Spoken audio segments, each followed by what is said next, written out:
Hello, Narnach here. Welcome back to Grim Dawn. We are finally gonna step beyond Fort Icon and That skill's not ready. see if we can do some killing in the void.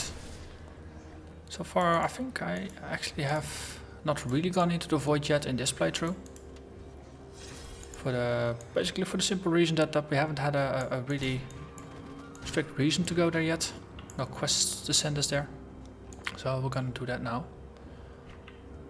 And there's multiple ways to get beyond it. But before we do that, I did a little bit of gear tweaking in between episodes. I finally realized I was able to equip a belt. Not even sure if I found it. I think we found it, or I had it in my inventory from an earlier playthrough. But the Chthonian Threadbare Sash, 31% fire resistance and 23% chaos resistance. With that chaos resistance, we are now nearly maxed on chaos resist. I'm very happy with that. The +2 to destruction doesn't do much for us. The bonus to vitality and chaos damage doesn't really do a lot either. But 5% chance when I get hit with a melee attack to cast a Life Stealer Nova. It has a 6-meter radius. That's almost 400 vitality damage, which actually is boosted by the 22% increase to vitality damage. So it's going to be closer to 500 rather than 400 damage, and 100% of that attack damage is converted to health. So up to every 3 seconds, if we are under constant attack, we will cast a 6-meter Nova that's just gonna suck the life out of enemies around us. I think this is a very strong defensive item. And because this boosts our chaos resistance by quite a bit, we are happy with that. Also realized my fire resistance. I think the fire resist on this is better than the previous belt. So we're pushing against the maximum here. So I used to have this one socketed with the burnt fur or the smoldering fur, the one that gives you 20% fire resistance. Well, I realized I could take that out and replace it with a scaled hide. So our armor absorption is now 98%. It defaults to 70%. And if you put in the items that increase your armor absorption, then your armor is basically gonna become more efficient. Also, that's now 2 out of 3. We need 1 more corpse dust. So the mechanics of armor in this game is anytime you get hit by physical damage, just pure plain physical damage. That's all the standard attacks are physical unless they specifically are not. So that's going to be a lot of the regular melee attacks. If you get hit, then up to, let's say you take a hit of 500 points of damage, just to keep it easy. And let's say you have 300 points of armor. Then up to 300 points of armor is just subtracted from the incoming damage. So that's pretty powerful. So if you would take 500, you got 300 armor, then 200 remains. And that's pretty straightforward. There's one caveat there, and that's armor absorption efficiency. By default, it's 70%. So that 300 points of armor, it's actually only going to be effective at 70%. So it works as if it were, less. So as if it's mental math, 210 points, roughly. But by increasing the armor absorption rate, you can boost it, and currently it's at 98%, so that's basically as if it's maxed. So rather than absorbing 210 points of damage, I would actually absorb almost the full 300 points of damage. So it's gonna make the armor just way more efficient. So you have the scaled height for that. I've got one equipped in my chest and one in my shoulders. And it applies across the board rather than only for the specific item that it's slotted in. I'm not quite sure if that's intentional or if it's an oversight. either way, I'm pretty happy with it. Okay, so in the plains of Strife here, there's supposed to be a portal into the void. And we're gonna take that in order to look for a Bane Garoth. Because inside of the void there will be another portal into the Obsidian Throne, if I remember correctly. And we can use that to find this pretty darn powerful boss. I fought him before on my Conjurer, and it was a very bloody fight.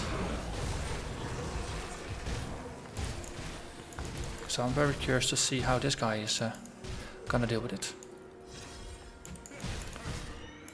Let's see. Okay. I'm just taking a slight detour here in order to do a clear of all the side areas that we've done so far. Because, well, side areas tend to involve interesting enemies. Not ready. Lots of loot. Decent chance of spawning bosses. So all good reasons to do them. So as a result, this might result in this being a slightly longer episode than normal, because once you go into the void, you stay in the void until you get out, or until you die, of course. But there's no portaling back home.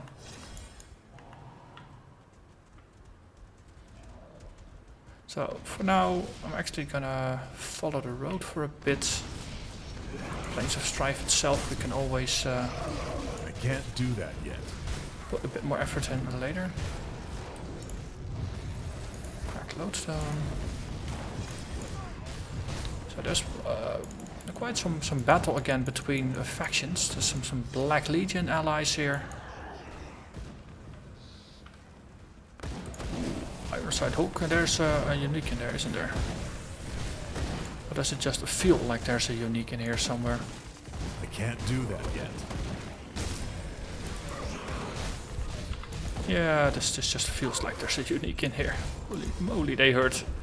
They hurt, make it stop.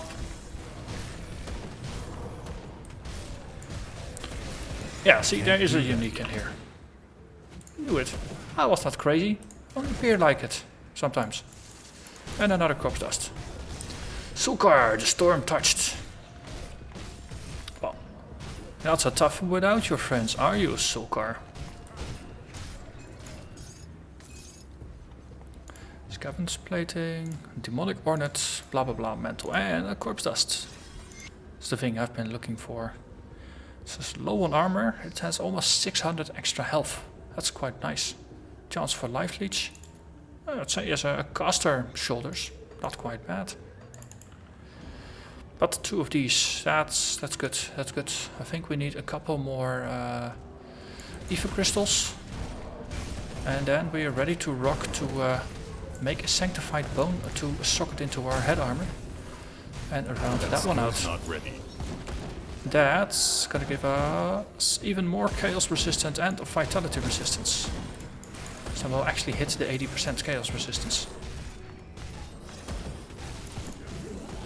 Well, the upside is that I'm almost maxed out on chaos resistance, and the thing we're gonna face in the void is gonna be a Chthonic, and Chthonics are like their chaos damage. I mean, out here, these ethereals, they all like ether damage. The name kind of implies that. But in the void, do that yet. Chaos rules the day. Okay, let's push on.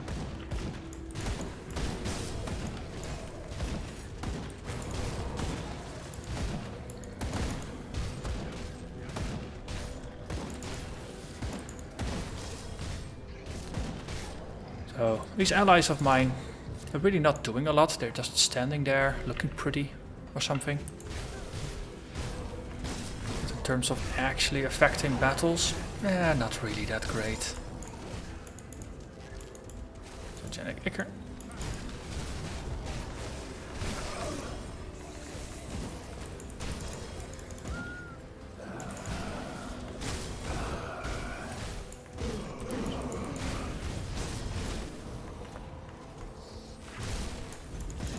far, so good.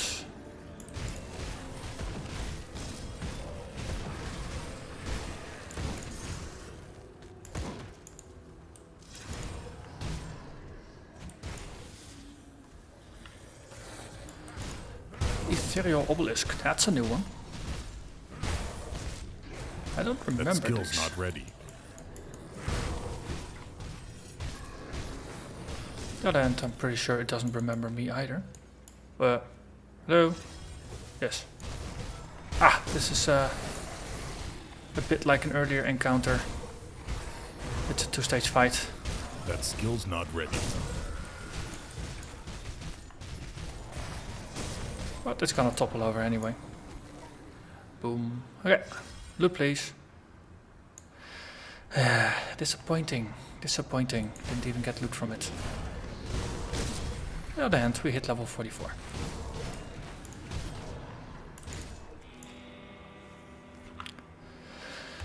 So, actually I hit 43 while doing some a bounty as a warm-up for this play session. Or for the previous play session, since I'm actually recording a couple of episodes in a row. And I picked up this one, Phantasmal Armor, to get a little bit of energy absorption from any enemy spells. And to have a small chance of getting some energy leech, just to help a little bit with my energy issues. And after that I completed Execution by putting a point in it, and Whirling Death by putting a point in it. So 2 more points, and now this one is also maxed. So all of the chance-based skills have now been completely maxed. Now we have Nidala's Hidden Hand still here. Boosting it further is gonna add more poison damage and acid damage to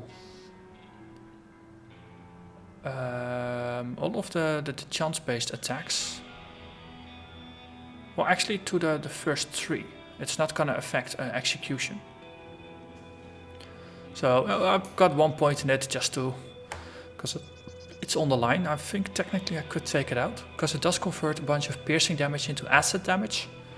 And of course, if you don't do that, it will actually not do the conversion. So this is just gonna be a base skill that we could boost. Now we're getting to the point where most of my standard skills have been maxed out. I mean, Veil of Shadow has the maximum radius. I could push this to do inflict a bit more cold damage, reduce enemy resistances by a bit. Pneumatic Burst is already maxed. Shadow Dance is a slightly defensive bonus. Elemental Awakening turns it into something that's a bit more offensive. Oh, they're all valid choices. Blade Barrier. No, it's gonna be a better defensive option. It restores more health per second. And the cooldown goes down, so you can actually use it a bit more often.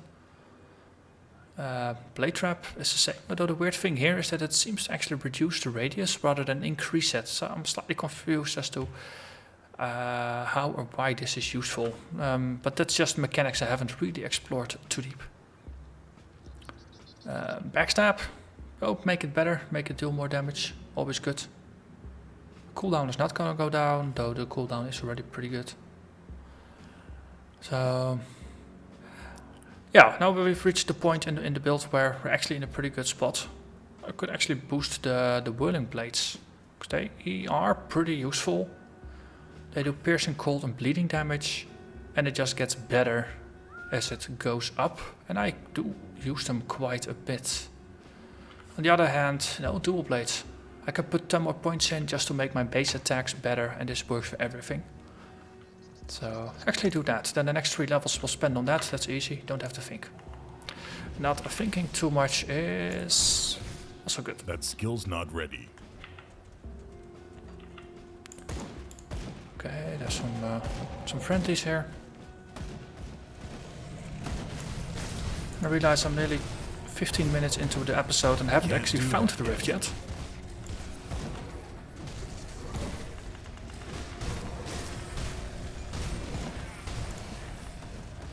Okay, they hurt. They definitely hurt.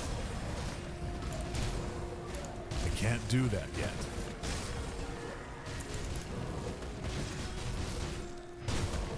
I have to admit, I haven't actually spotted the Life Leecher Nova yet. I would appreciate its use right now. Because these things hurt. Can't do that yet.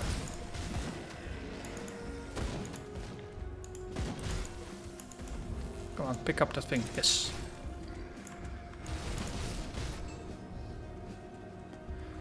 Okay. So maybe this episode we're actually just gonna push onwards, find the next waypoint or something. I can't do And that. then next episode dedicated to finding or getting actually into the rift.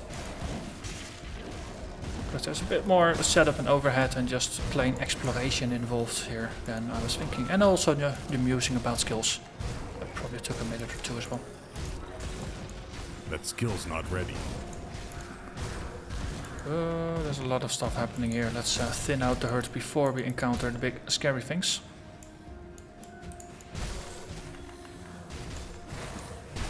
Ragehawk, buddy.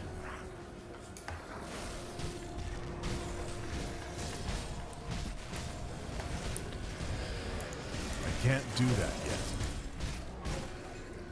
Also, it's a regular Flashhawk, but look at all the ethereal stuff that's happening here. Can we draw some of them out? Yeah. If we do the fight while not standing inside of an ethereal field, maybe better for our health. Ooh, ether crystals. Very low on those actually. I think they're pretty staple crafting ingredients, so I've burned through those that I had. Also, strongbox in the corner here. So you're usually not expected to go here. So it's a slight reward for that. Another ether crystal, so let's get out of the ether. Another box. Right, let's take out this obelisk. That skill's not ready. Keep resummoning my blades. Okay, that was the first wave.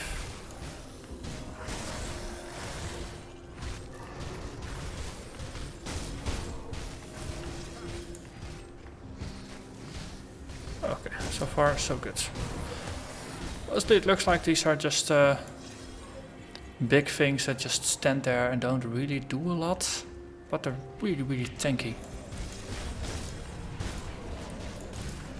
And I might just be involved in spawning some regular mobs. Which explains why there were just so many really low level ethereals around. Okay, barricade. Let's trace the outlines before we go through.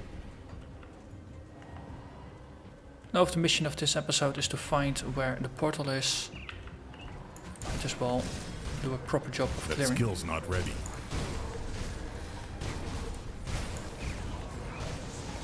There's a lot of stuff happening on the plains of Strife. There's no arguing with that.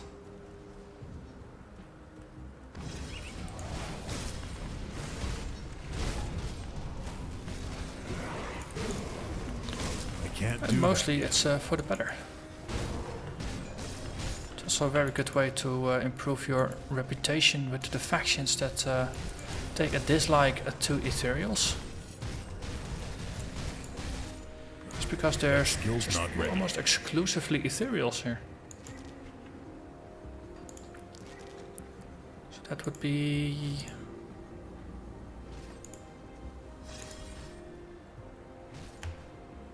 Okay. Interesting. There's nobody who actually hates the ethereals. And it's probably Death's Vigil. Especially because the Kaimus Chosen has issues with the Chthonians. So they're supposed to be opposite, and the ethereals and the Kaimus Chosen are... Or the ethereals and the other ones. Blah, words. That skill's not ready. Chthonians, ethereals and the Chthonians. Yes, those are opposite evils, but they're both evils nonetheless. Okay, let's do some spinning, winning. So realized there was a little bit unexplored back here, so we're gonna go back here. As I say, we're doing a proper clear of the area. So the next episode we don't have to. So there's a bit down here.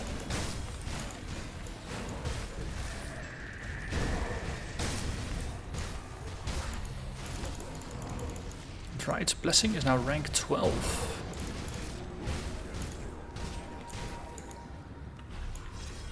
Completely overlooked it. What's it attached to again? Amarista's Quick Cuts, 33% chance on attacks. Rank 12 out of 20. Currently it restores 5% of my life plus 200 health. And it also reduces poison and bleeding duration. So it's a nice defensive bonus in that regard. Even though it being a one-time heal rather than a heal over time, it does diminish the utility for a bit. Because if it kicks in at the moment where your health is pretty high, it's not going to help a lot.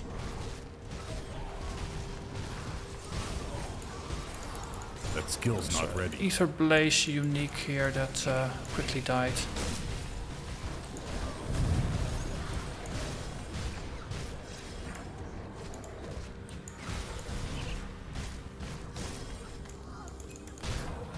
Also, is it me or are green items dropping rather frequently today?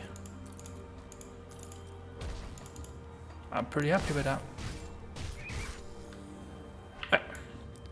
So we did a proper full clear. That means we can move on, and we know that we did not leave a portal behind anywhere. So let's look for the point where the roads converge.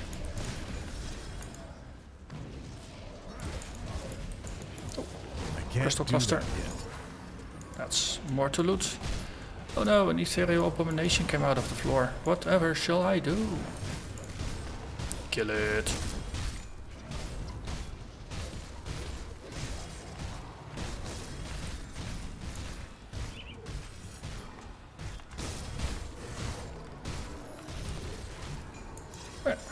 Ooh, got a Mark of Dreeg. That's a rare crafting material. Or high-end, or however you want to call it.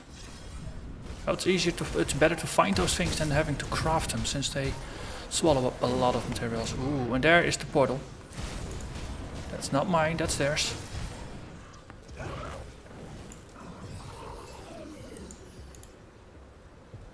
Chthonic Rift, yes. Right. Well, at least we have found our destination. Let's actually put my own portal next to it. And push on a little bit, see if there's a waypoint or something to grab. That would be a nice way to cap off the episode.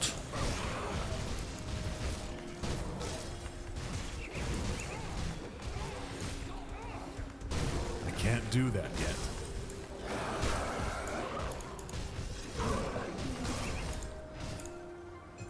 Well, but despite most of the things doing ethereal damage, I think we're doing pretty well here. Ah, there are friendlies.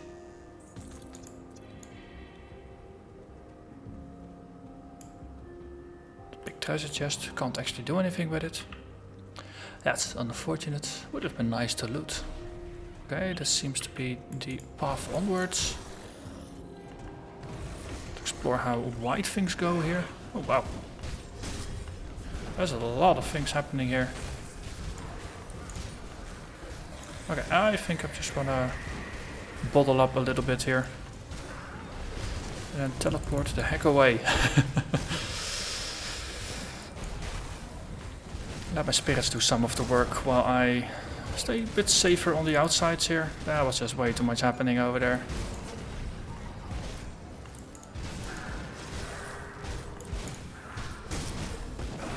That skill's not ready.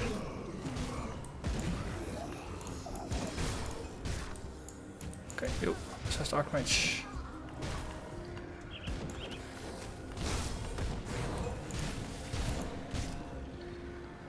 Right. This is better. Let's try this again, shall we? Can't do that yet. Another obelisk.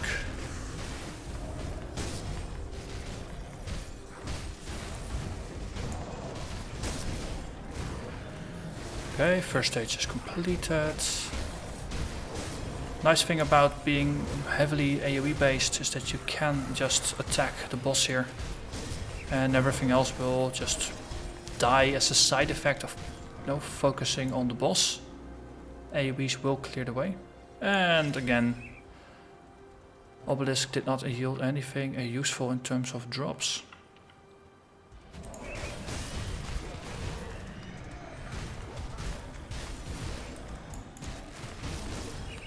Okay, curious to see what's happening over here, because this seems to veer off of the previous path.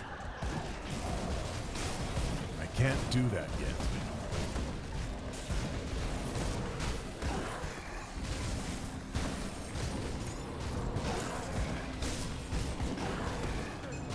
And apparently there was a hero in there. There's just so much going on now. That's one thing that especially in this later part of the game, there's just so much graphical violence, so to say. It's sometimes just difficult to see what's going on. I tend to focus on selecting a target, Camladris, the Reinhardt, and just paying attention to my health bar. And most of the stuff that's happening on the screen, I miss half of it. I will reposition when there's when my health is just going too quickly. That skill's not ready. I might just do some strategic teleporting around if there's like healers. But other than that, also the regular Archmage. They also have the habit of casting down ether meteors.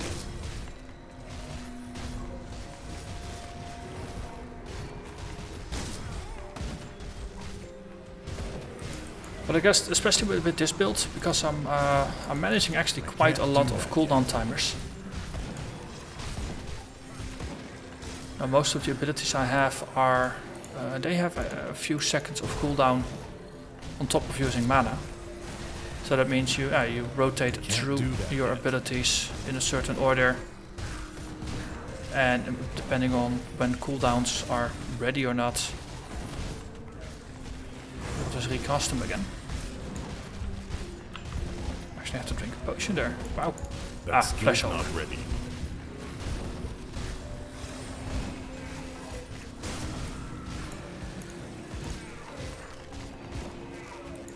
So let's take out this archer here. Plague walkers, okay. That skill's not ready. All kinds of ethereal goop up me. No, there is a limit to how much you can ignore, and especially if you're being attacked by an element that you're weak against. I can't do that yet. Then sometimes you have to take out the ads.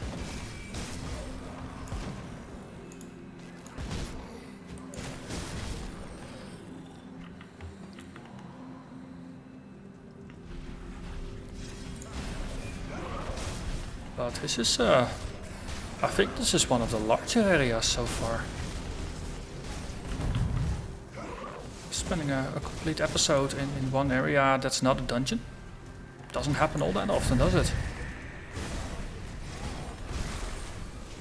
Nothing comes to mind for me. Well, the East Marsh is also a pretty large area. Spiria, okay, so there's a unique in there. Probably want to take out some of the other supporters first. Ooh. And then go for the unique one.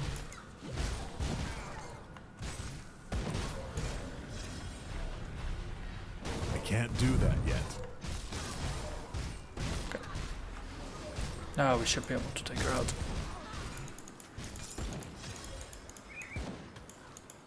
Ooh, ether crystal. Always appreciated. That skill's not ready. Next. Archmages are the real danger here. That skill's not ready.